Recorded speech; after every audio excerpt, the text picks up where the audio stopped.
2, 1. Welcome to the show, In Your Face, Season 2, Episode 8. This is going to be one of the worst shows we've ever had. It's an all-Baltimore show. And on this show is the worst person on Twitter. Mr. Ty Xanders himself has joined us. I'm kidding. He's a good friend of both Andy and I, and one of the most knowledgeable guys in the world of lacrosse on recruits. He would be considered the Todd McShay. I'm going here instead of say what's the other Baltimore Calvert Hall guy's name? I forget him. Mel Kiper, right? Correct.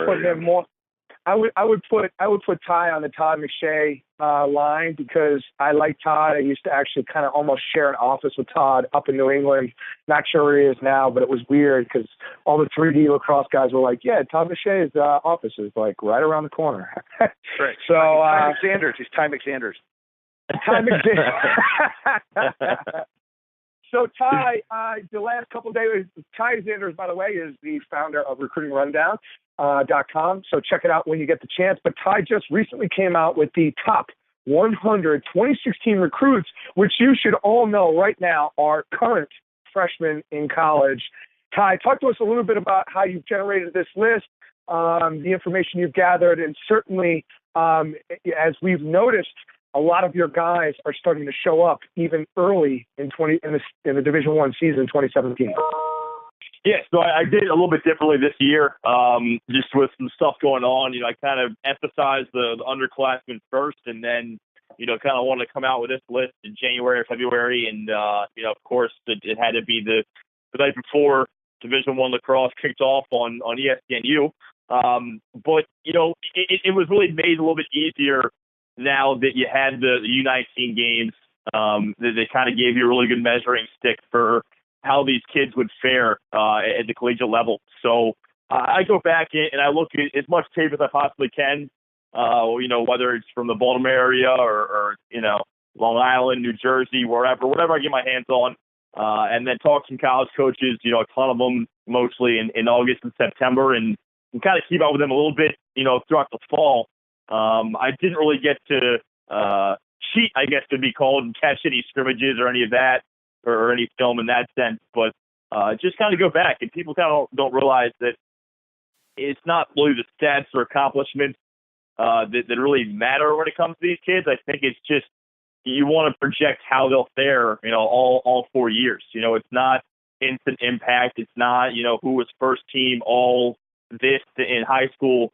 I think, as you guys both know, coaching so much college lacrosse in the past, is that it's all a matter of the right fit.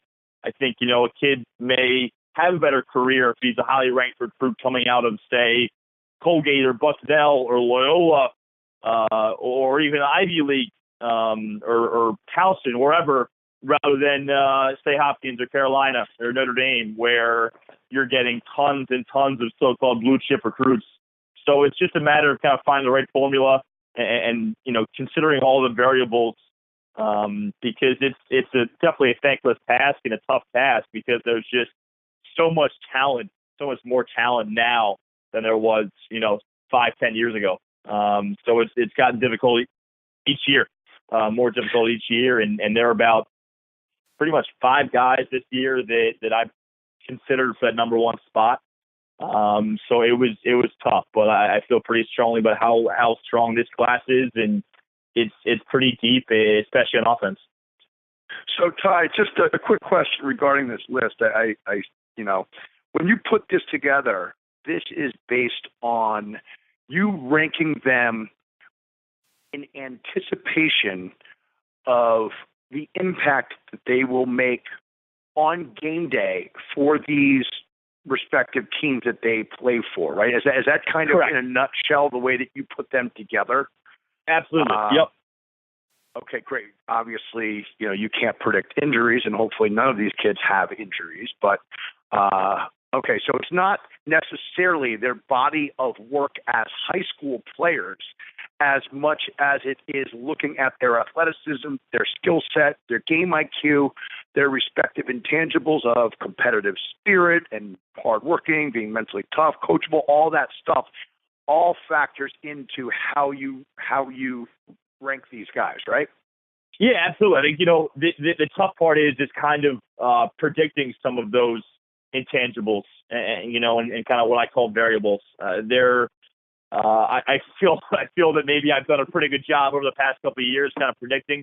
And anybody who knows the game, even evaluate athletic talent, can kind of predict who will be the best players at the next level if you watch enough high school lacrosse in the recruiting circuit.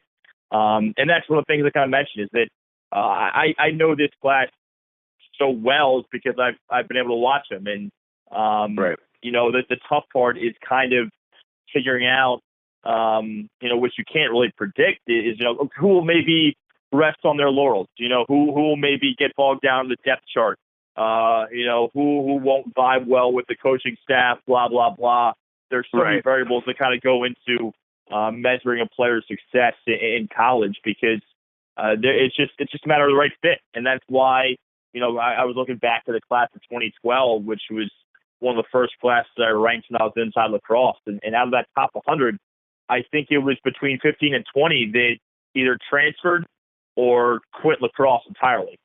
So wow. It's a really high number, and it's not shocking. I think it'll probably even get higher as the years go on, just with how early these kids commit. Because many of these players were committing as freshmen and sophomores, the ones that are in this list. So you really don't know what the best fit will be, and many will wind up in other college rosters, or maybe have injuries, or hopefully not, off the field issues. But so much goes into it, and you really don't know. I mean, there've been plenty of top 10 players that haven't panned out for whatever reason. I'm hoping we don't have a ton of those, so there's no egg in my face. But it's definitely something that I enjoy, and it was kind of just fun to be able to attend the Hopkins Navy game, which we'll get into eventually. Attend that and kind of say, he's looking pretty good, that number 11 recruit, and all that. So it's fun to watch the college season and kind of seeing, the results and going forward in that sense and kind of measuring how these players will do. How did you, Ty? go ahead. Go ahead, AJ. Quick question, and I'll let you go. How do you prioritize ranking, say, a feed first ex-attackman versus a catch and finish scoring attackman? How do you prioritize one versus the other? I mean, for me, I always hold somebody that, can initiate the play. I would rank somebody like Rob Pennell as, sort of a dodge and feed or dodge and score attackman ahead of somebody that is a catch and finish attackman, just because I think that's a harder skill set to find.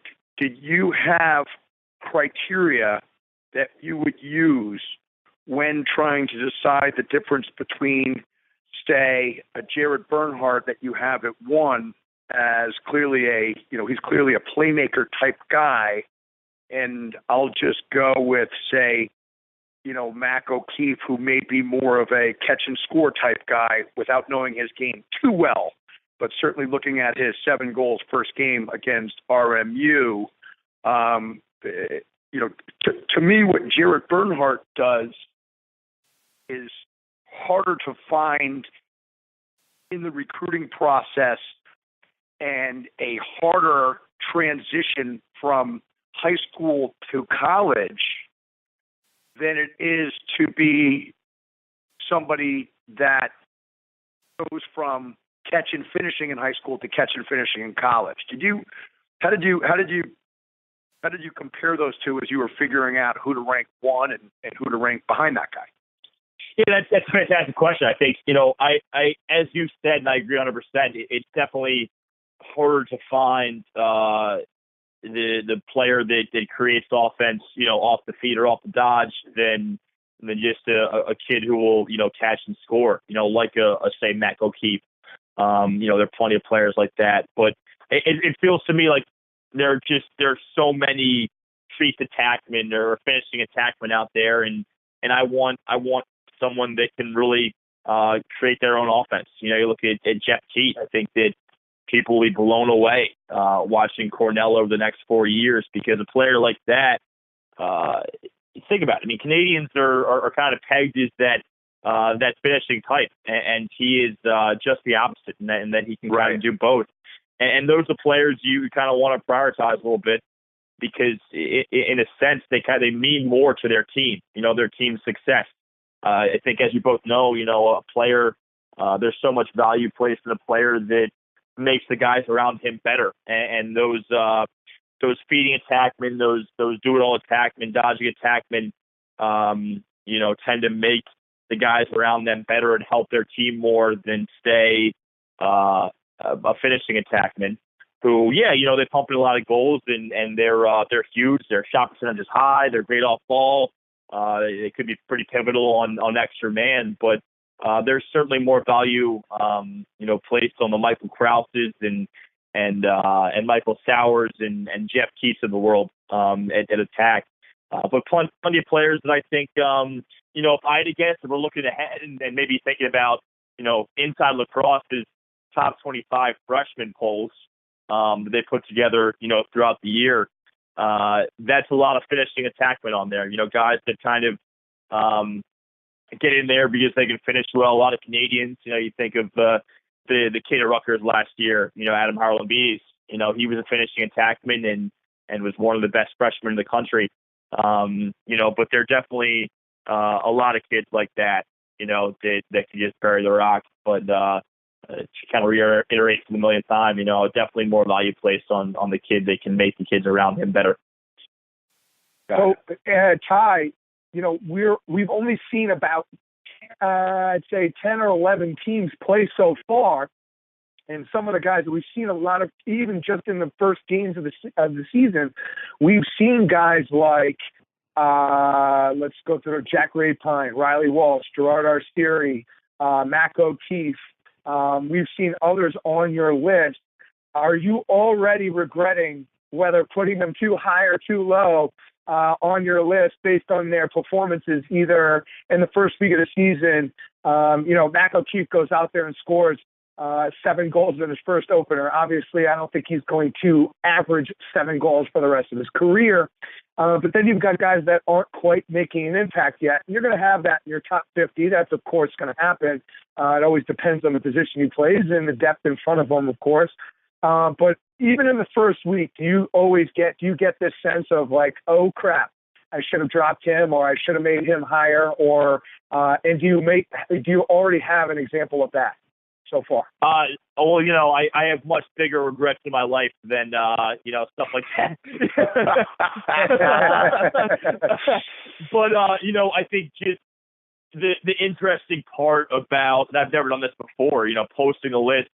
You know, I wanted to get it out a week ago, but went on vacation. But posting a list so close or pretty much right on top of the start of college lacrosse, I knew that you know, this list would be fresher in people's brains. It's certainly fresher in my cluttered head. But you know, there really no regrets. I think it's such a wait and see approach. And you know, it's just so difficult. No matter how touted you are, how you know, what league you played in, and how battle, you know, tested you were in high school. It's just, you kind of have to, you know, think about it and say, look, these kids have 4 years. You know, it's to throw in the cliche, you know, it's not a sprint, it's a marathon. You know, these kids have 4 years to kind of to kind of prove their worth, and I feel pretty confident in a lot of these players that are kind of making that impact. And this weekend, the next weekend, we'll see, you know, plenty of those kids. But no regrets on my end, because I feel that all these kids, or hopefully the overwhelming majority of the top 20 will make an impact. I mean, it was fun to watch Jack Rapine. You know, it was fun to watch Joey Manown. I'm pumped to watch Ryan McNulty, and Justin Anderson's been going off. So you know, I love this group, and I can't say enough about the class of 2016. You kind of looked at it a couple of years ago and you know, knew that this would be a pretty impactful class, you know, down the road. But you know, it's like I said, it's tough to make an impact as a freshman. There's still plenty of kids that, I was worried about last year. The class of 2015, they weren't playing a whole lot, but then you talk to some different college coaches now, and they're all starting to really break through and find their confidence, because it's hard, to go from being a college to be a high school player, especially at Midi, and then going and throwing them out to the wolves in Division I, just a few months later. It is hard. Yeah, I think speaking that's the toughest transformation for sure. Definitely is. Going from high school midfield to college midfield. You're just going against men, and if you aren't a man yet, you struggle. No, it's tough, and that's why you see such a huge jump from that freshman to sophomore season. My roommate's actually a volunteer assistant in the area and played high Division I lacrosse, and he was talking about how you come in from high school and kind of all the freshmen, they're all alpha males. They're used to being one of the top one or two or three players in their high school team, if not the whole area, and then like that first practice is just a wake up call, as a midfielder, because whether it's a long stick or a short stick, I mean, everybody's just a beast. Everybody's a beast, and it's tough to make that jump, but believe it or not, a lot of those kids do it. Yep. So speaking of Jack Rapine, let's transition right into what happened last night. Hopkins beats Navy 15-8. You got to figure Hopkins' offense is back. Their defense holding Navy to 8 goals looks good. But before we get into the actual rundown of the game, the attendance in Baltimore was 1,400 people. Collectively, are you guys worried about that attendance? It was like, what was it? 7. It says here in the weather report in the box score, mostly sunny, 72 degrees, dash perfect with an exclamation mark. But only 1,400 people showed up. Are you disappointed by those attendance numbers? I was. I got there. I was so fired up for that game, like the lacrosse nerd I am, and I got there an hour before, and just to kind of soak it all in and talk to some guys and enjoy the weather. And it's unfortunate there really weren't as many people there as there should have been, because it was fun. It was a great game, and as I said, great weather. I'm sure plenty of people were watching on TV at 5 o'clock time slot. Not to make excuses, that's a tough one. It's hard for a lot of people to get out of work, at this time of the year. So it was hard. I think there wasn't really the same attendance that you would see from the Hopkins students, I'm sure, because a lot of them just didn't realize that it's lacrosse season. It's February 7th last night, and I'm sure they're like, isn't this a spring sport? Isn't this March? But everybody in attendance, I think, was kind of pinching themselves because of the weather and how pleasant it was outside, that you could kind of almost watch in short sleeves in February. So but it was a nice night in Baltimore. I believe that Hopkins is the only midweek game, but there's really no reason why there shouldn't be at least 2,500 to 3,000 people in the stands. And I'm not totally sure why. Well, you know what? I will say that, like you referenced earlier, at 5 o'clock, I think if the game's at 7 o'clock, I think you get more people. No doubt. The other thing is you got an ESPNU, so even guys that get home at 5:30, 6 o'clock, they may say, you know what, I'd love to rush over there, but I'm only going to get there for the second half due to work or whatever, and it's on TV. I'll just watch it on TV. Yeah. I just think that may be something that if the game's at 7, because I believe last year the game was at 7 when it was played it was a later game, I think. I think Correct. It was a 7 o'clock game, and that, I believe, was very well attended. Did you go to that game last year, Ty? It was cold. It was cold, but they had, I think it was like 20,000 or 15,000 people viewing on Patriot League Network. Remember that game? That was the big stat of that game, was the number of views on the stream. Got it. Got it. Yeah, it was freezing. I mean, that sums up the weather in the area. You really never know what you're going to get. Last year, tough winter, and this year hasn't been a whole lot. But I think, it'll kind of be interesting to see this year how much of a trend that is. I think that attendance kind of goes down on multiple fronts, depending on the sport, because the TV coverage is just so strong. I mean, if I weren't just a 15-minute,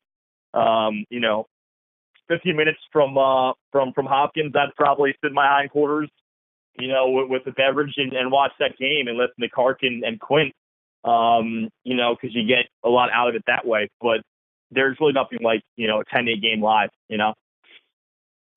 So second question here is, what did you think about Quint's remark about tulips?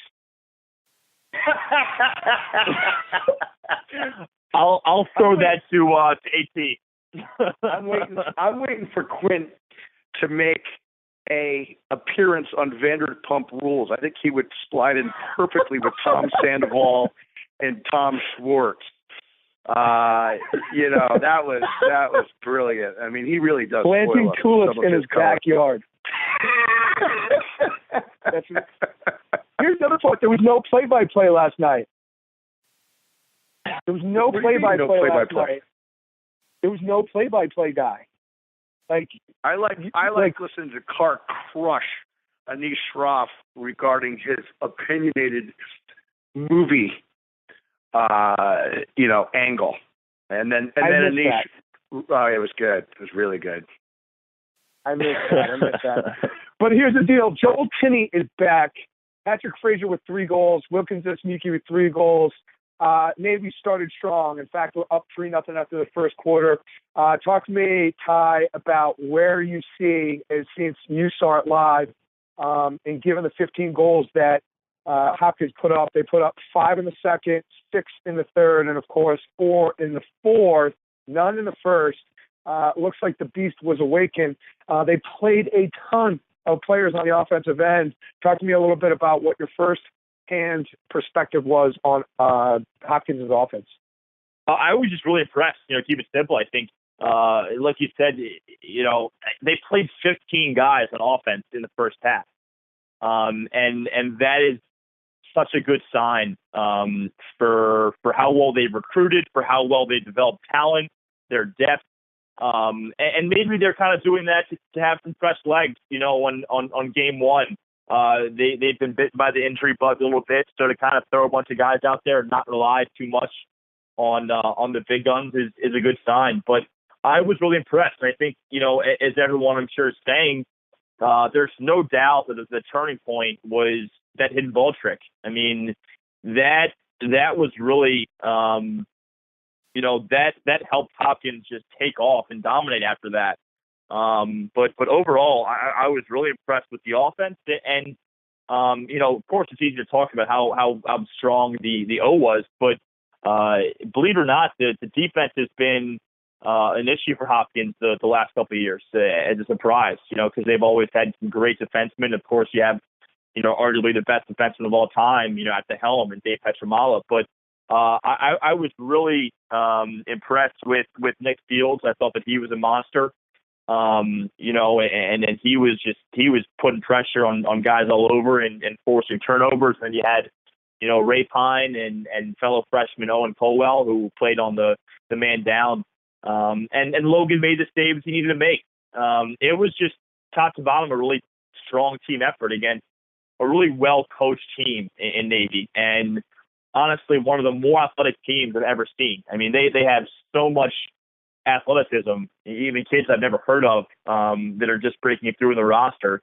And that's a tough team to match up with, and a tough defense that didn't fare so well. But I'll tell you what, I really feel like, just based off what I saw last night, what we saw last night, Hopkins had the makings of a Final Four team. And I thought they were kind of underranked, by NCAA Lacrosse. I want to say number 11 to start. They looked like a top 5 team last night, and they'll have some tests the next few weeks. Of course, Loyola comes up the street in 2 weeks to test them. But I was really impressed with what Hopkins brought to the table, how many bodies they ran. And it's just a different team when Joel Tinney's out there. I mean, he provides such a big spark, and we'll talk about that. But God, is that kid fun to watch. He is, man. He's the difference for that team. I obviously he was out last season. He played as a freshman. I can't get over the energy that he brings and instant offense. I mean, I think he finished the game, I believe, 3-2, and it seemed like anytime he touched the ball, it seemed like they scored somehow. He makes all the simple plays, but he also makes a bunch of jaw-dropping plays look very, very easy, almost Casey Powell-ish, really easy, and very matter of fact. And I just think he's a difference for a team that offensively has struggled, I think, at times. He seems to be the difference and able to get this team to 13 goals. Hard to think that they're going to play a team and they're going to hold them, under 10 goals, let alone under 12 or 13 goals with Joel Tinney healthy. He's just really, really, really impressive to watch. And it wasn't like he was just, I mean, you look at the stat sheet and you watch the game, and we talked about how many bodies Hopkins ran. But as strong as Tinney was and a couple other guys out there, like, they weren't relying too much on any one guy. I mean, I don't think anybody in that team had more than 4 or 5 shots. I mean, they were spreading the rock a little bit. And what struck me is that I don't think Shaq Stanwyck had a shot until his goal in the third or fourth quarter. I think right. Shaq, you're right. Yeah, I mean, he had 2 goals on 2 shots. Yeah. And Tinney, I think, had 3 goals on 5 shots. So, they weren't relying too much on any one guy. Just Muke and Stanwyck, the veterans that offense out the game come to them. And that was, just as pivotal of a factor as Tinney's, 5-point performance. And then you have, the elder statesman, John Crowley, who I think isn't too far away from beating Kimmel and Rabel's, record for games played at Hopkins. Crowley was excellent as well, playing a couple different roles, starting to attack and then, playing midi. As we said, there's so much depth at midfield that it'll be fun to watch, going forward, if they continue to do that. But man, this offense can run. They're very talented, and it'll be fun to watch going forward.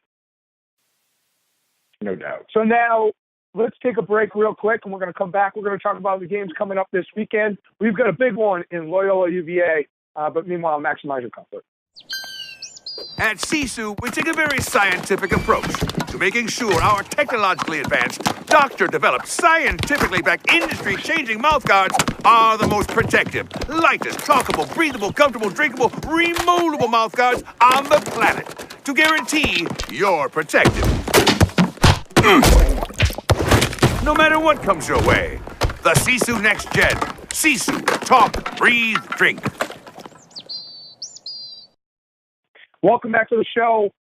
Big one, Navy Maryland coming up this weekend. Obviously, we just talked about Navy Hopkins, but talk to me, AT, I'm going to throw this to you. Talk to me a little bit about what you saw from Navy last night in terms of their outlook going into the 2017 season, getting a sneak preview of what they look like against Hopkins. I came back and I had a clinic I had to do last night in Wilton. I had 2 of them, and I got back and I had DVR the game. And so I started to watch it. And of course, I went public on Twitter going with JHU laying 2.5, and I took the over at 21.5. And about, 8 minutes into the game or whatever it was 3-zip Navy, and I was packed with regret. And they maybe just looked like they were in control. Brady Dove was controlling the face-offs. The wing play he was getting out of Matt Reese was phenomenal. He had some great GBs. They seemed like they had a plan on offense. They would initiate above the goal, throw it down the side, throw it back, and then reinitiate, with the attack. And it just seemed like they were in control of the game. They had 3 great saves right in a row by Ryan Kern, first freshman to start. There in 20 years, I think Quinn had said since Mickey Jarbo. And I just felt like Navy was in control of the game. But then once Hopkins got the ball, and in particular once Joel Kinney got the ball, everything changed. And I'm not so positive that was a negative Navy as much as it was Hopkins just having too much for them. Essentially after a 3-0 lead, they get beat 15-5. Hopkins ends up winning the game 15-8. But you look at Navy's offense. They put 8 goals. They shoot 28%. They went 2 for 3 on man up, which is obviously very good. But I think they struggled to replace the scoring of Casey Reese, and that's something that we all were speculating on coming into the season. A couple of big bombs by, Jack Ray, Ryan Wade played well as their playmaker, but they're going to have to find more offense. I mean, eight goals is just not going to get it done. And I worry about them playing a team like Maryland, whose defense is going to be better than Hopkins' defense. And their face-off group with their wings is better than Hopkins. So I think Brady Duff is going to struggle in this game against Maryland. I think he won 11 out of 20 in this game, and they won a little over 50% for the game. I think that Navy's going to get beat in this area. I think they're going to get beat 60% in this area. And I don't think this is a good matchup for Navy at all. I don't think they have enough offense. I think they're going to lose the faceoffs, and defensively, while they play with, more balls than anybody on the defensive end, I just think they're going to get worn down from having to play defense 3/4 of this game, and I just don't think it sets up well for Navy, even though they're playing at home. Ryan Kern, again, he goes from Hopkins to Maryland. I mean, right into it. The kid played really, really well, but look at some of those shots that Hopkins hit. They hit some serious bombs to beat him, and I think they're going to unfortunately be in for an 0-2 start after this game on Saturday. Ryan Kern was in your top 50, Ty. How are you feeling about Navy, and then maybe how they match up against Maryland? Yeah, no, I mean, I feel that the Navy will definitely be a contender in the Patriot League, but I think it'll take them some time. I think they're, as we discussed, I think they're kind of figuring out their offensive identity, and, also figuring out how to, what to do around Ryan Kern. I mean, like we said, I think he was facing some shots that, no one had a chance saving. I mean, those were some absolute rockets. You almost felt bad for him in a sense because he's getting thrown out to the wolves. But otherwise, I thought he was strong. I didn't once regret putting him at my number 3 spot at the goalie position. Overall, I think you could tell it's just like Hopkins is a different offense with Joel Kinney. I think Navy is a very different offense without Casey Reese. And you see that more in hindsight, kind of looking back. You see just how crucial he was to their success last year as a young guy. And then you watch last night, just watching that live. It really felt like there were a lot of those guys that were getting caught up in traffic and turning the ball in traffic, getting caught by a trail check or whatever it is. They just looked overwhelmed. And the Hopkins defense did a phenomenal job kind of swarming to the big man, Jack Ray, who didn't have his best game, but I think, still put up 2 and 1 on 7 shots.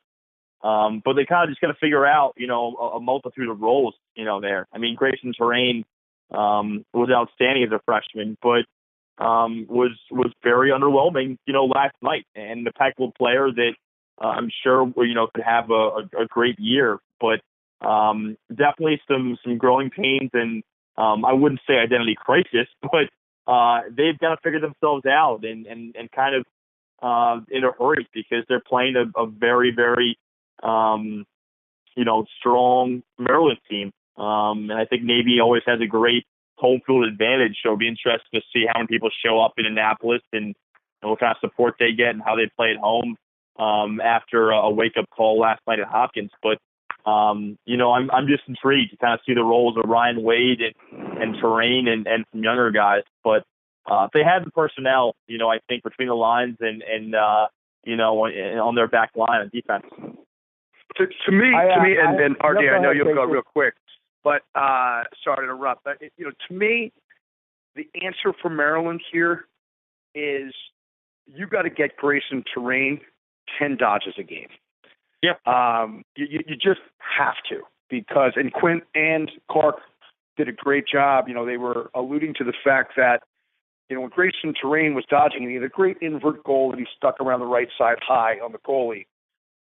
You know, but to telegraph his dodges the way that they do, it just undermines his ability to beat people quickly and allows defenses to defend him with 6 guys. You know, and if they are able to get his dodges more off quick ball movement and less dragging them to a spot and going, you know, all he's got to do is beat his guy, which he's going to do every time, regardless of who's covering him. Okay?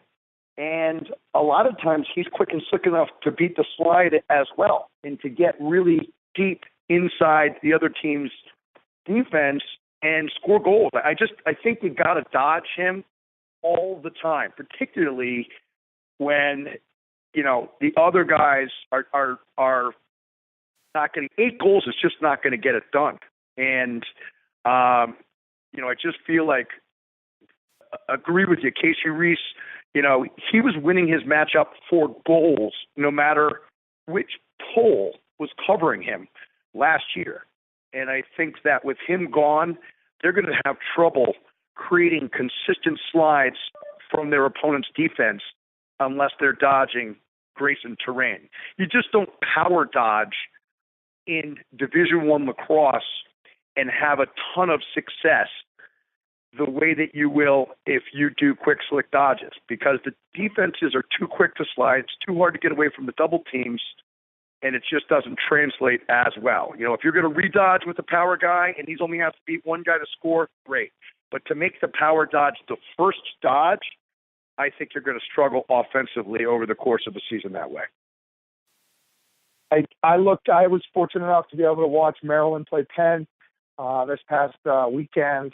Maryland does the old scrimmage jersey switch, which is good. It's fascinating. Which one's Matt Rambo? Well, you could tell who Matt Rambo was, and you could certainly tell who Heacock was.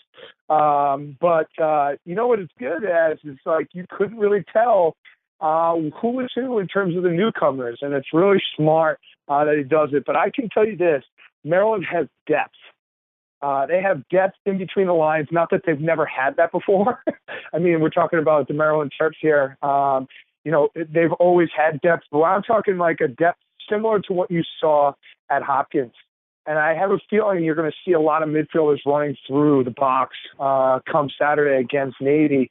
But I also think that, you know, their attack is strong. Look, Matt Rambo is Matt Rambo. And he plays like it every single time. Every time he touches the ball on the offensive end, regardless if he's wearing the number 1 jersey or in the case of the scrimmage, he was wearing the number 8 jersey or 7. I don't even remember. It doesn't care. Every time he gets the ball, it's like, oh, crap, oh, crap, oh, crap. Or if you're a fan, it's, oh, my God, he's going to score. Oh, my God, he's going to score. Every single time. It's interesting, too, that, you know, Maryland over the last few years have been very, very conservative on their offensive possessions. It seems as though they might let Matt Rambo do his thing, much like we saw back in 2010, 11, and 12, or wherever that was, where Rob Pennell would control the first 15 to 20 seconds of every single possession.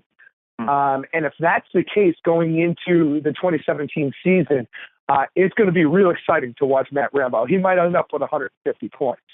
In terms of the defense, I mean, he has the ability to do it. It's phenomenal. But in terms of the defense, again, you know, looking from, you know, just a fan's perspective of that scrimmage, you're looking at a situation where Maryland looks strong on the defensive end. They've got athletes, but I think they might have some questions in goal. I think that, Morris is a formidable goalie, but certainly not Bernlaw, right? Not many teams have that, and that's going to be a huge loss for Maryland going into this season. But I think it's a nice matchup for Maryland in the beginning of the season against Navy. But here's the deal. If Navy starts out as fast as they did against Hopkins, and they can play as tough as they did in the beginning of the game and continue that, they have a chance. Navy is not exactly – I think that Navy ran into a juggernaut this weekend. I think, much like what Ty just said, they're a Final Four potential team if they continue the streak. And so I don't think you can look at Navy as a team that's like, well, I think they might be struggling. I don't really necessarily know that. Yes, no doubt Casey Reese is a huge loss. But I think that going into this weekend, I think Navy's got a decent shot at putting up a good game against a very strong Maryland opponent. Yeah, I mean, I think that this is a team that will probably, they'll sit down the next couple of days, look at the film, and kind of look at their weaknesses a little bit, and will probably play much better lacrosse than they did last night. I think there's no doubt about that. I mean, it's too strong of a roster and a coaching staff just to roll over, against Maryland. Especially at home. They'll be playing some inspired ball. They've got to figure some things out, but I agree. I think it's a team that has a lot of talent, and will be a contender for the Final Four, and this won't change that. But like you said, I mean, Maryland is pretty loaded, and all things I've heard just without watching Maryland is that so far in scrimmages is that Rambo is just a beast. It's not just the shooting. I was talking to a coach who was saying he was just blown away at how much more dynamic he is in comparison to last year, just with getting attention and then, throwing a skip pass. I mean, his vision is apparently off the charts. So I'm really intrigued to kind of see that and how that works within this offense, because we know they lost a whole lot the last couple of years at the midfield position. And this is a very senior-laden attack unit. To kind of see how his role morphs a little bit and how he takes on, more. And I think I would agree that he probably will have the ball in his stick a bit more than he did in the past, just what they lost and how much better he is than last year, from what I've heard. So Hopkins plays UMBC this coming weekend. Probably not much to talk too much about that game in itself. UMBC coming off a loss, 17-6 loss against UNC. Max Maxwell is getting the job done, but I think that there are a lot of parts to UMBC that needs to improve over the season. And we all know that Ryan Moran will get those pieces together to finish strong in 2017. But in terms of their first two games going against the Carolina Blue and then the Columbia Blue, it's going to be awfully tough. I see Hopkins continuing to do what they did or feeding off of what they did on Tuesday night. I think that we might even see even more contributors to the game this weekend. But I'm sure you guys agree that the Hopkins UMBC tilt this weekend will probably end up being a little bit one-sided. Yeah, listen, you got to look at this game and I think UMBC is going to struggle versus the five-headed monster of JHU's offense: Stanwyck, Tinney, Dismuke, Crawley, and Frazier. I mean, what a beast of a shooter he is.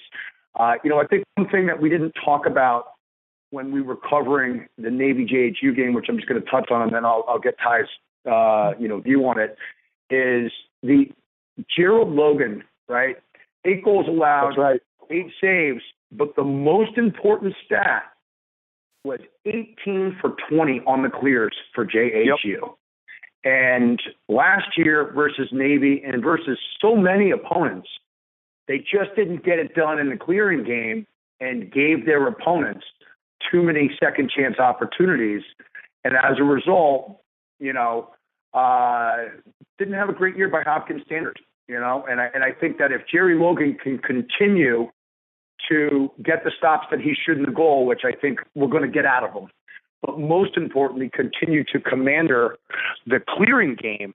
If they clear it 90% all year long, I don't think there's any doubt that this is a team that's going to be right there playing on Memorial Day weekend. And it's scary to think if you give their offense and those five guys the ball 90% of the time after you get a stop at the defensive end. So that's my only piece on it. Yeah, no, I think it's important to point out how strong that clearing game was. I think their two missed clears were in the first half, and they came together. I would imagine there was a pretty strong emphasis on defensive stick work and just the overall organization of the clears. You don't want to take too much out of just one game, but I think the clearing and just the veteran presence of Logan and guys like Nick Fields was just huge, for Hopkins. But moving on to Saturday, I think that's a tough matchup for UMBC.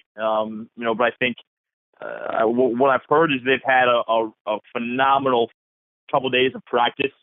The guys are pretty pissed off after getting beaten down in Chapel Hill by the Tar Heels, which I think many teams probably would to start the year. But having a couple days of practice and also having the film of Hopkins to kind of help them prepare is pretty huge. And Ryan Moran, it's interesting. It makes sense when you look at it backwards. But Ryan Moran has played Hopkins every year since 1999.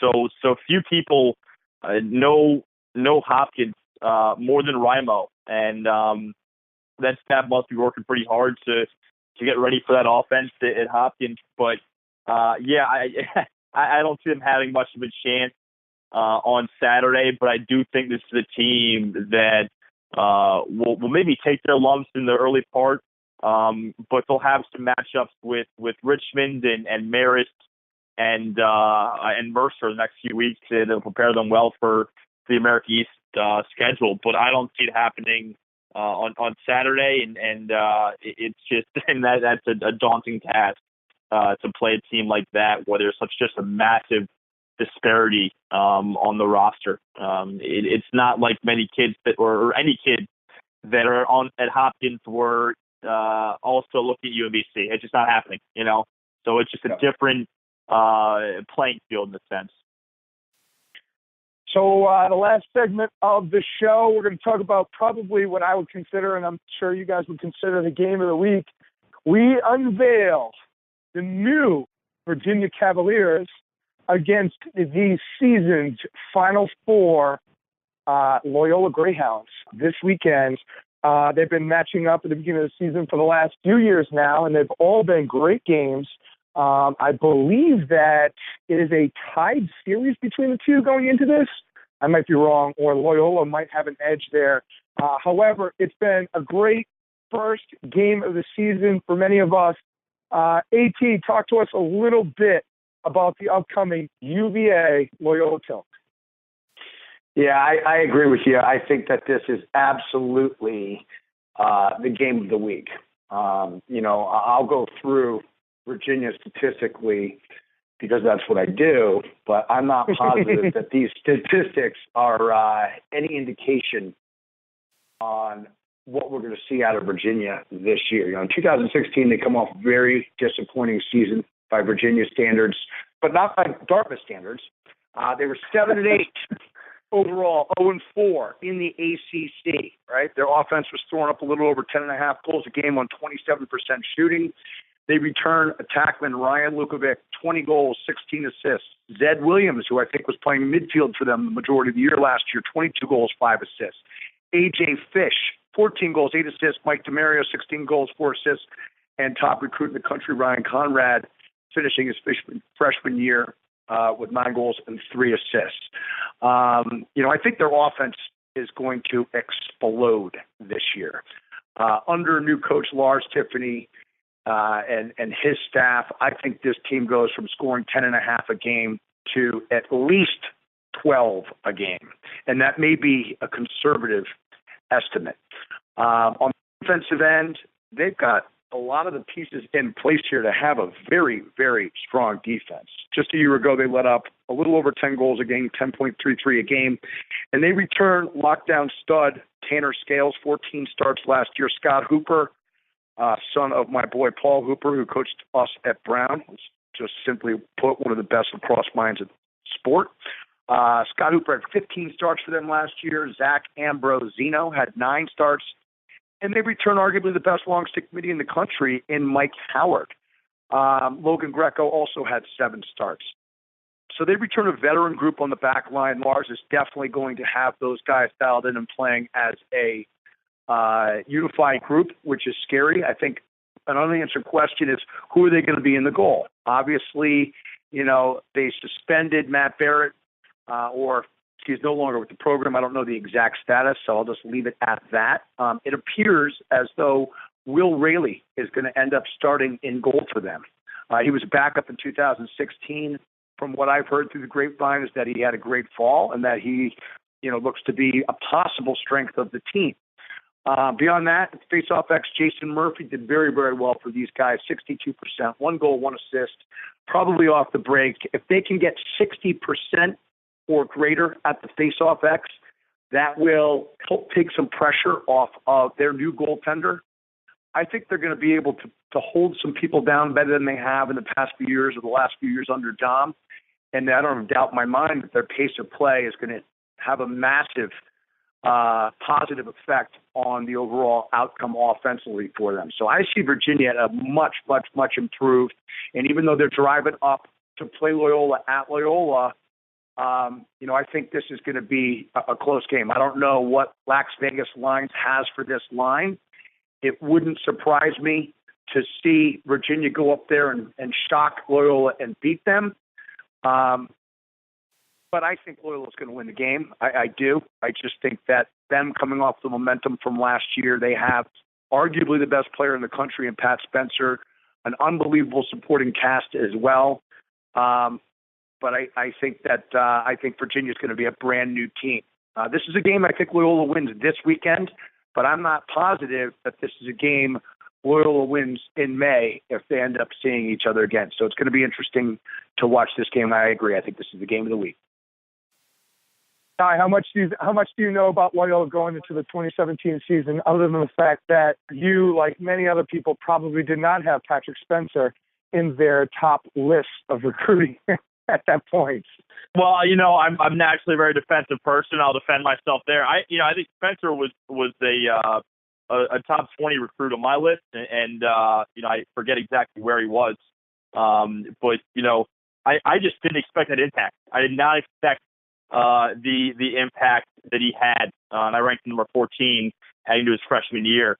But I'm kind of curious, and I'm sure he will, but can he keep it up now that everyone has a full year of film on him? I mean, he's very hard to stop. He's so dynamic and big and athletic, and lets the game come to him. But how will teams game plan against him? And can, I think just as important, can the pieces around him perform up to par? I mean, what I've heard is that one of the starters on Loyola's offense will be out a couple of games for an off the field issue. So can they pick up the pieces and kind of get some depth and run with UVA, because we know that the Wahoos will be pushing the rock and playing fast, which is what they did at Brown and will continue to do so at UVA. But I'm on board with AT in that, I'm going back and forth. I do think Loyola wins this by a goal or two now, but if this was to go down, say in the Final Four in a few months, I think it's different. I think the UVA will be coming along really well, and just with what they're doing to that program with a shot in the arm and that coaching staff coming over, it could take a little time, but I think this is going to be a team that contends for Final Four spot right away. And they're raving about how strong Zed Williams has been on the attack end and how great it's been to have Lukovic run out of the box. And it sounds like they're keeping kids like Will McNamara and Ryan Conrad and Dox Aiken on the field a ton 2 ways. So I'm really intrigued to see, how that works on Saturday. I know I'll be at Ridley, which I think is probably the best student section in the country, and just a great venue for lacrosse. And I'm sure a lot of lacrosse fans will be out there regardless of the weather. But it should be a really competitive game, and I'm just kind of intrigued to see how UVA does in the face-off next and in goal. Will Riley's a kid who I really enjoyed watching in high school at Georgetown Prep. I didn't love him at first when he committed, and then you saw him as a senior and just saw how much better he got. And just talking to Kip Turner down there, who's a goalie whisperer of sorts, it really sounds like he's getting better and better as the weeks go on. So I'm interested to see how he does against, Pat Spencer, Romar Dennis, and Brian Sherlock on Saturday. But it should be a hell of a game. I am fascinated, and I'm hoping for Pat Spencer. I don't think there are many times that someone comes out as a freshman and consistently performs for 4 years like that. Rob Pennell had a great freshman season, but wasn't the same as Patrick Spencer's. The only player that I think you can go back to having 4 seasons consistently like Pat Spencer had his freshman year would be Mikey Powell. Yes. I'm rooting for that. I'm rooting for him to be the next, say, Mikey Powell. Obviously, much different games, and Mikey Powell will forever be in the definitely the top 10 collegiate players of all time. However, I worry about a sophomore season, right? I mean, they could call it the sophomore slump for a reason, but I think that with all the returning pieces, having Sherlock a piece of that, losing Haywires is not going to be helpful to him in any manner, but certainly most of the pieces are back together. Now, the biggest piece in my mind is Romar Dennis. Can he put his shots on cage? Finally, he's a senior. He literally is uncoverable, but the problem is over the course of his career, he has not put the ball on cage. And I think that is the difference maker. As soon as Romar Dennis is able to put his shots on cage and be the impact we all know he can be, now all of a sudden Patrick Spencer, all the pressure is relieved after Patrick Spencer, and he ends up having a great sophomore season. I actually do think, though, going into this weekend, the exact opposite of you guys. I think that Virginia is going to kill it this weekend. I have them winning by 2 or 3 goals. But I think that the way that Lars wants to run and, Sean Kerwin wants to run, I think that it's going to wear out a team at the end of the season a little too early because you're just not prepared to play that way on a consistent basis for 18 straight games. And I think that that's okay. It's year 1 for Lars, but I think a team like Loyola, whose seasons actually sees, and paces themselves at a manner that gets them to the Final Four or late farther into the tournament than, say, a Virginia team does. And so that's where I see it. I think it's going to be a great year for Virginia. It's going to be very positive and a lot of buzz on campus, and everyone's going to be happy. But I think this is, as a first-year program running the system that Lars wants to do, will run its course a little earlier than it should in 2017, only to set up for a great 2018 and beyond. But in terms of Loyola, I think they start out a little slower than people imagine. I think Virginia jumps out on top. And I think that Loyola, in the end, though, with the schedule that they have, they'll run through the Patriot League, and they'll be poised to make an impact late in the season with a very veteran crew in the national tournament. So that's my thoughts. Yeah. That is all for the show. We went a little longer for today's show, but we had a great guest on. Ty, thank you so much, man, for coming on. It was Thanks, awesome. Ty. You're the man. Fellas, thanks for having me. I'll talk to you soon. Appreciate it. Bye, brother. So if you haven't already, check out recruitingrundown.com. You can check out all of Ty's rankings from the 2016 freshman in college all the way to 2019 in high school. Check it out. He does a lot of work. He does a lot of hard work. He'll also be traveling around the country Contact him for any commits, news, or any of the sort. In the meantime, In Your Face will be back tomorrow with another show. And until then, check us out on Instagram, Twitter, Facebook at In Your Face Lax. We will check you out tomorrow. Thanks a lot for the listen. I appreciate it.